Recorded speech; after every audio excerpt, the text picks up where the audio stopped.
कक्षा 11वीं की स्टूडेंट फाइनली आपके यहाँ पर इंग्लिश का 13वीं परीक्षा का पेपर लेके आ चुके हैं। और साथ ही स्टूडेंट आपको बता दें कि आपके पास ज़्यादा टाइम बचा नहीं है, तो आपको यहाँ पर पेपर देने से पहले इस पेपर पूरा आपको रट के जाना, ठीक है।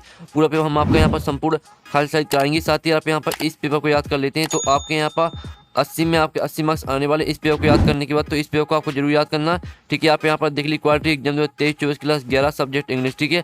मार्क्स आपका 80 नंबर का रहने वाला, समय आपका 3 घंटे का रहेगा। तो आपके यहाँ पर इंस्ट्रक्शन आते हैं ऑल क्वेश्चन ऑल कॉम्पल्सरी। तो चलिए स्टूडेंट जो आपके यहाँ पर इंग्लिश के पेपर वो देख लेते हैं। उससे पहले वीडियो को लाइक और चैनल को सब्सक्राइब कर लीजिए। और साथ ही स्टूडेंट आपको बता दें कि हम आपके लिए यहाँ पर 4 बजे रात को वीडियो बना रहे हैं, ठीक है। तो पूरा पेपर आपका आ चुका है इंग्लिश का। आप चलिए आपका जो पेपर वो देख लेते हैं। तो आपको यहाँ पर जूम करके दिखाते हैं। तो आप यहाँ पर देख लीजिए, पहला क्वेश्चन आता है read the following passage carefully and answer the question given below. ये आपको यहाँ आता है 10 नंबर का पैसेज। तो इसमें आपको क्या करना है, पहले तो आपको यहाँ पर पैसेज को ध्यान से पढ़ना। आप यहाँ पर देख लीजिए, academics has always been an essential part of human development, it prepare us to survive in the outside world. इस तरह से आपके यहाँ पर पैसेज दिया है, तो इसे आपको यहाँ पर ध्यान से पढ़ लेना। आप यहाँ पर देख लीजिए, और जो इसका स्क्रीनशॉट है वो आप ले सकते हैं, ठीक है। इसका स्क्रीनशॉट आपको यहाँ पर ले लेना, और साथ ही स्क्रीनशॉट आप ले लीजिए और इसे आपको ध्यान से पढ़ना। साथ ही अगर आप यहाँ पर इसे ध्यान से पढ़ लेते हैं तो जो आपके इसके क्वेश्चन आते हैं, ठीक है। आप यहाँ पर देख लीजिए, जो क्वेश्चन आते हैं इन क्वेश्चन के आंसर आपको इसी पैसेज में मिलने वाले, ठीक है। तो सिर्फ आपको यहाँ पर पैसेज को ध्यान से पढ़ना। आप चलिए इसका जो आप पैसेज का स्क्रीनशॉट आप ले लीजिए, ठीक है। अब चलिए आपका इसका पहला क्वेश्चन था what is an essential part of human development.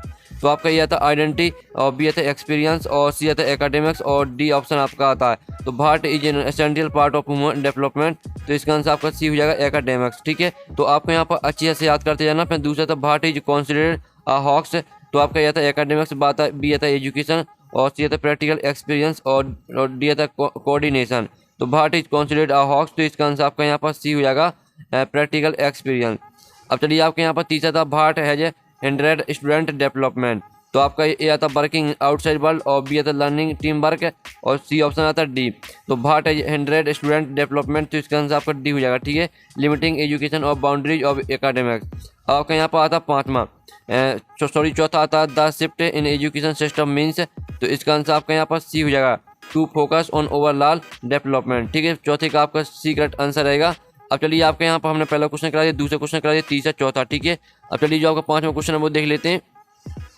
तो स्टूडेंट आपका पाँचवा क्वेश्चन आता है which of the following is similar in meaning to the bird hawks. तो आपको हॉक्स के यहाँ पर सिमिलर मीनिंग लिखना है। तो आपका ये आता तुरंत, बी आता अनचोर, और सी आता अनमार्क्स, और डी आता अनकवार। तो इसका आंसर आपका बी हो जाएगा अनटेवर, ठीक है। फिर छः आता which activities have become a point of focus today. तो आपका ये आता क्लासरूम एक्टिविटीज, और बी आता एकेडमिक एक्टिविटीज, और आपका सी आता टीचिंग एक्टिविटीज, और डी आता को कुरियर एक्टिविटीज। तो इसका आंसर आपका डी हो जाएगा को कुरियर एक्टिविटीज, ठीक है।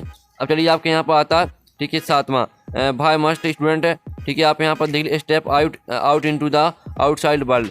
तो आपका ए ऑप्शन आता टू सी द वर्ल्ड, और बी आता फॉर फिजिकल डेवलपमेंट, और सी ऑप्शन आता फॉर एस्थेटिक डेवलपमेंट, और डी ऑप्शन आता है। तो जो इसका करेक्ट आंसर आपका यहाँ पर आएगा, इसका आंसर आपका सी हो जाएगा फॉर एस्थेटिक डेवलपमेंट, ठीक है। अच्छे से यहाँ पे याद कर लीजिए। अब आपके यहाँ पर आता आठवां the time period of 100 years is. तो आपका ये आता डिकेड, बी आता सेंचुरी, और सी ऑप्शन आता डी। तो the time period of 100 year is century, इसका आपका बी करेक्ट आंसर आएगा। फिर आपका नौवां आता which of the following is the correct antonym of unique. तो यूनिक का आपको यहाँ पर करेक्ट एनासोम लिखना है। तो इसका आंसर आपका बी हो जाएगा कॉमन। और आपका 10वां था क्लासरूम टीचिंग प्रोवाइड, यानी क्लासरूम में क्या प्रोवाइड कराया जाता है। तो इसका आंसर आपका सी हो जाएगा द फाउंडेशन। तो इस तरह से जो आपका पहला पैसा था जो कि 10 नंबर का था वो हमने आपके यहाँ पर संपूर्ण हल साइज करा दिया, ठीक है। अब चलिए आपके यहाँ पर देख लेते हैं question 2 read the following passage carefully and answer the question given below. ये आपका 4 नंबर का आता है। तो इसे आपके यहाँ पर ध्यान से पढ़ना। आप यहाँ पर देख लीजिए despite all the research every one of us catches a cold and must of us catch it frequently. इस तरह से आपके यहाँ पर दिया है, तो इसे ध्यान से पढ़ लेना है और इसका स्क्रीनशॉट आप ले लीजिए। अब इसके पहला क्वेश्चन था make notes based on the above passage. आपको नोट्स बनाने के साथ ही आपको टाइटल लिखना है। तो चलिए जो इसका आंसर है वो आपको दिखाते हैं। तो स्टूडेंट आप यहाँ पर देख लीजिए इसका आंसर, ये आपके यहाँ पर नोट्स हो जाते हैं, ठीक है। पहली हेडिंग हो जाती है, इसके अंदर आपको यहाँ पॉइंट देख सकते हैं। फिर दूसरी हेडिंग आती है तो इसके अंदर आप पॉइंट देख लीजिए, ठीक है। आपकी नोट्स हैं और तीसरा आप यहाँ पर देते हैं। इस तरह से आपको नोट्स बनाने, ठीक है। आपकी नोट्स जल्दी से इसके स्क्रीनशॉट ले लीजिए और फिर आपके यहाँ पर समरी, ये आपके यहाँ पर समरी हो जाती है। साथ ही इसके टाइटल आप यहाँ पर देख लीजिए, ठीक है। आपकी समरी है और आपका टाइटल यहाँ पर देख लीजिए, ये आपका टाइटल रहेगा और ये आपकी समरी है, स्क्रीनशॉट ले लीजिए, ठीक है। लेकिन आपको समरी नहीं लिखना है और आपको नोट्स से लिखना है और टाइटल लिखना है, ठीक है। ये आपका टाइटल है और ये आपकी नोट्स है, स्क्रीनशॉट आप ले सकते हैं। अब चलिए आपके यहाँ पर सेक्शन भी आती है आपके यहाँ पर राइटिंग। तो क्वेश्चन आपका तीसरा था, your father has been transfer to another city, you want to sell certain household good design are suitable advertisement to be published in are local newspaper. आपके यहाँ पर, ठीक है, आपको यहाँ पर जो आपका फादर है उनका ट्रांसफर हो चुका है, तो आपको यहाँ पर एक एडवर्टाइजमेंट बनाना है, ठीक है। और इसका अथवा आता तो अथवा देख लीजिए। तो चलिए स्टूडेंट, जो आपका यहाँ पर क्वेश्चन तीसरे का आंसर वो आपको यहाँ पर दिखाते हैं। तो स्टूडेंट आप यहाँ पर देख लीजिए, ये रहा आपका यहाँ पर क्वेश्चन तीसरे का आंसर, ठीक है, जो आपका यहाँ पर दिया है, your father has been transfer to another city. तो इसका आंसर आप यहाँ पर देख लीजिए, रहा इसका आंसर। और जल्दी से आप यहाँ पर जो स्क्रीनशॉट वो आप ले लीजिए, ठीक है। ये आपका यहाँ पर आंसर क्वेश्चन तीसरे का। अब चलिए आपके यहाँ पर क्वेश्चन जो चौथा वो देख लेते हैं। तो पूरा पेपर आपके यहाँ पर संपूर्ण हल से कराने वाले हैं। तो क्वेश्चन चौथा आपका आता, you are Abhishek Saxena residing at 54 D colony Indore, write a letter to the editor. ठीक है, आप यहाँ पर देख लीजिए, newspaper complaining against the nuisance accused by loudspeaker in locality. तो आपके यहाँ पर लाउड स्पीकर पर आपको यहाँ पर, ठीक है, आपको यहाँ पर लाउड स्पीकर यानी आपके जो आप यहाँ पर देख सकते हैं आपके यहाँ पर शोर हो रहा है, ठीक है। तो इसकी आपकी शिकायत के लिए आपको लेटर लिखना है। तो चलिए स्टूडेंट, जो इसका आंसर वो दिखा दे, साथ ही इसका अथवा आप देख लीजिए, क्वेश्चन चौथे का अथवा देख सकते हैं। तो स्टूडेंट आप यहाँ पर देख लीजिए, ये रहा आपका क्वेश्चन चौथे का आंसर, ठीक है। यहाँ आपको इस तरह से यहाँ पर लेटर लिखना है, जो कि आपको लाउड स्पीकर लिखना है, ठीक है। आप यहाँ पर देख लीजिए, इस तरह से आपका आंसर है। तो स्क्रीनशॉट आप ले सकते हैं, ठीक है, स्क्रीनशॉट जल्दी से आप ले लीजिए, ठीक है। यहाँ पर आपका आंसर समाप्त हो जाता है। तो यहाँ, ठीक है, यहाँ से लेकर आपको यहाँ पर पूरा आंसर यहाँ पर देख लीजिए और स्क्रीनशॉट आप ले लीजिए, ठीक है। अब चलिए आपके यहाँ पर क्वेश्चन 5 में देख लेते हैं, जिसमें आपको यहाँ पर पैराग्राफ लिखना है, ठीक है। किसी एक टॉपिक पर आप पैराग्राफ लिख सकते हैं और इसका अथवा था जिसमें आपको अट्रैक्टिव पोस्टर बनाना ट्रैफिक रूल पर। तो इसका आंसर आपको खुद कर लेना है, ठीक है। अब चलिए आपकी सेक्शन सी आती है ग्रामर। तो ग्रामर हम यहाँ पर कंप्लीट कर लेते हैं। तो स्टूडेंट आप यहाँ पर देख लीजिए, ही इज डॉट MBA। तो इसमें आपका ही आ जाएगा, ही इज एन, इसमें आपका एन आ जाएगा। दूसरा द डॉट मिल्क बाज टेकन 40, तो इसमें आपका हुल आ जाएगा। और तीसरा आता है the traffic rule dot be followed, तो इसमें आपको मस्ट आ जाएगा।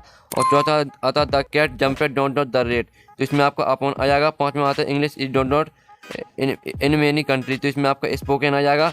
और छठवां आता है have U dot complex against me, तो इसमें आपका एन ही आ जाएगा। तो इस तरह से आपके यहाँ पर हो जाते हैं फिल इन द ब्लैंक्स। आपका पहले में एन, दूसरे में आपको होल, और तीसरे में आपको मस्ट, और चौथे में आपको अपॉन, पाँचवें में स्पोकन, और छः में आपका एन ही आ जाएगा, ठीक है। अब आपके यहाँ पर आते हैं डू एज डायरेक्ट एनी, फिर आपको 5 करने हैं और आपके यहाँ पर 6 दिए हैं, ठीक है। पहला आता है he teachers English change into negative, आपको नकारात्मक वाक्य में चेंज करना है। तो स्टूडेंट पहले का आंसर आपका हो जाएगा he does not teach English, ये आपका पहले का यहाँ पर आंसर हो जाएगा। दूसरा था they are playing football change the boys, तो इसे आपको बॉयज़ में चेंज करना है। तो इसका आंसर आएगा football is being played by them, ठीक है। Football is being played by them, ये आपका रहेगा यहाँ पर दूसरे का आंसर, ठीक है। यहाँ पर देख लीजिए। अब चलिए स्टूडेंट, जो आपके यहाँ पर तीसरा वो देख लेते हैं। तो आप यहाँ पर देख लीजिए, तीसरे में आपको यहाँ पर मीनिंगफुल सेंटेंस बनाना है, ठीक है। तो तीसरे का आंसर आएगा हाउ मैनी पेजेस है are there in this book, ये आपका रहेगा यहाँ पर तीसरे का आंसर, ठीक है। आप यहाँ पर देख लीजिए how many pages are there in this book, ये आपका रहेगा यहाँ पर आंसर। अब चलिए आपके यहाँ पर देख लेते हैं 5वां, ठीक है। स्टूडेंट आपका 5वां आता है, सॉरी चौथा आता है Mohan is too big to left this bag rewrite using so that, इसमें आपको सो दैट का प्रयोग करना है चौथे में। तो चौथे का आंसर रहेगा Mohan is so big that he can not left this bag, ये रहेगा आपका यहाँ पर चौथे का आंसर। तो जल्दी से स्क्रीनशॉट आप ले लीजिए। फिर 5वां आपका आता है Raja carried for milk change into present independent में चेंज करना है। तो 5वें का आंसर आपका रहेगा राजा कैरेज फॉर मिल्क। इस तरह से आपके यहाँ पर डू एज डायरेक्टेड कंप्लीट हो जाते हैं, राज सॉल्यूशन। तो जल्दी से स्क्रीनशॉट वो आप ले लीजिए, पहले का आंसर, दूसरे का आंसर, तीसरे, चौथे, 5वां, ठीक है। तो इस तरह से आपके यहाँ पर हो जाते हैं। और जो 6 में आपको 5 करने थे, तो हमने 5 के आंसर आपको करा दिए हैं। अब चलिए आपके सेक्शन डी आती है टेस्ट वर्क।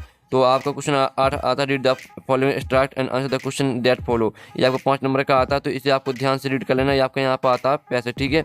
तो ध्यान से पढ़ लीजिए, स्क्रीनशॉट ले लीजिए। पहला क्वेश्चन आता है who is the author of the above extract, तो इसका आंसर आपका बी हो जाएगा जेम्स, ठीक है। आपका इसका पहले का बी करेक्ट आंसर रहेगा। और दूसरा आता है who has been referred as she is above extract, तो इसका आंसर आपका सी रहेगा, grandmother of the author. तीसरा आता है which word in the extract means picture of face, तो इसका आपका ए ऑप्शन आता है बी, और इसका आपका यहाँ पर सी ऑप्शन आता है, और डी, तो इसका आंसर आपका सी रहेगा पोर्ट्रेट। फिर चौथा आता है according to extract how old did the grandfather look in his portrait, तो इसका आंसर आपका डी हो जाएगा नॉन ऑफ द अबव। फिर 5वां था बीच ऑफ द फॉलोइंग, ठीक है। आप यहाँ पर देख लीजिए, which of the following has not been depicted in the portrait, तो इसका आंसर आपका सी हो जाएगा क्लॉथ। अब चलिए आपका क्वेश्चन 9 आता जो कि आपकी क्वेश्चन 9 में का ही आता जो पोयम आती है द कार्डबोर्ड शो। इस तरह से आपकी पोयम दी है, तो इसे आपको ध्यान से रीड कर लेना है। अब चलिए इसका पहला question what does the cardboard show, तो इसका आंसर आपका ए हो जाएगा आ फोटोग्राफ। दूसरा था who was not present at the beach, तो इसका आंसर आपका हो जाएगा ए द पोएटेस। तीसरा था व्हाट डज ट्रांसिएंट मीन, तो इसका आंसर आपका डी रहेगा बोथ बी एंड सी। तो इस तरह से आपका 9वीं का ए कंप्लीट हो जाता है, स्क्रीनशॉट आप ले सकते हैं। अब चलिए आपका 9वीं का जो बी आता है जो कि ये आपका आता है पैसेज, तो इसे आपको ध्यान से पढ़ लेना, स्क्रीनशॉट आप ले लीजिए। आप क्वेश्चन बना था from which lesson this test has been taken, तो इसका आंसर आपका ए हो जाएगा द एड्रेस। दूसरा था who has told the author about mister Dorling, तो इसका आपका ए ऑप्शन आता है, बी ऑप्शन आता है। अब चलिए इसका जो सी ऑप्शन है वो देख लेते हैं। तो स्टूडेंट आप यहाँ पर देख लीजिए आपका सी ऑप्शन आता है डी, तो इसका जो करेक्ट आंसर रहेगा वो आपका सी रहेगा हरमदा। ठीक है, फिर तीसरा था which of the following similar meaning to the word प्रेक्यूज, तो इसका आपको सिमिलर मीनिंग लिखना है, तो इसका आंसर बी हो जाएगा वैल्यूबल। चौथा आता the author did not want to get upset by, तो इसका आंसर आपका डी रहेगा। ठीक है, यहाँ पर देख लीजिए। अब 10वां क्वेश्चन आता है जिसमें आपको यहाँ पर आते हैं क्वेश्चन, आपको इनके आंसर लिखने एनी फाइव आपको 5 करने, तो जल्दी से इनके जो स्क्रीनशॉट है वो आप ले लीजिए। ठीक है, आपके यहाँ पर क्वेश्चन 10 आता है जिसमें आपको 5 करने हैं। अब क्वेश्चन 11 देख लीजिए, इसमें आपको 3 करने हैं। ठीक है, आप यहाँ पर देख लीजिए और नंबर भी आप यहाँ पर देख सकते हैं, तो जल्दी से आप यहाँ पर स्क्रीनशॉट ले लीजिए। आप क्वेश्चन 12 आता है जिसमें आपको एनी 2 आपको 2 करने हैं और आपके 3 क्वेश्चन यहाँ पर दिए हैं। ठीक है, और क्वेश्चन 13 में आपको यहाँ पर 2 करने हैं और 3 क्वेश्चन आपके यहाँ पर दिए गए हैं। तो आप यहाँ पर देख लीजिए आपको 2 क्वेश्चन करने हैं और 3 क्वेश्चन दिए गए हैं, तो जल्दी से स्क्रीनशॉट ले लीजिए। अब चलिए आपका जो यहाँ पर पेपर है और यहाँ पर देख सकते हैं 14वां क्वेश्चन आता है और 15वां क्वेश्चन। ठीक है, तो इस तरह से आपका पूरा पेपर यहाँ पर हो जाता है कंप्लीट। स्क्रीनशॉट ले लीजिए। क्वेश्चन 14 में आपको यहाँ पर सेंटर आईडी लिखना, आप फोटोग्राफर और द लवंडर टॉप पर आपको सेंटर आईडी लिखना और 15वां क्वेश्चन देख लीजिए। तो इस तरह से पूरा पेपर आपका हो जाता है। साथ ही जो इसका सॉल्यूशन है, सॉल्यूशन मिल जाएगा आपको टेलीग्राम ग्रुप में, और टेलीग्राम ग्रुप की लिंक वीडियो के डिस्क्रिप्शन दी रखी, तो जाइए आप यहाँ पर और टेलीग्राम ग्रुप ज्वाइन कर लीजिए। आपको टेलीग्राम ग्रुप में पूरे पेपर का सॉल्यूशन मिल जाएगा। तो हम यहाँ पर नेक्स्ट वीडियो में मिलते हैं। Take in bye.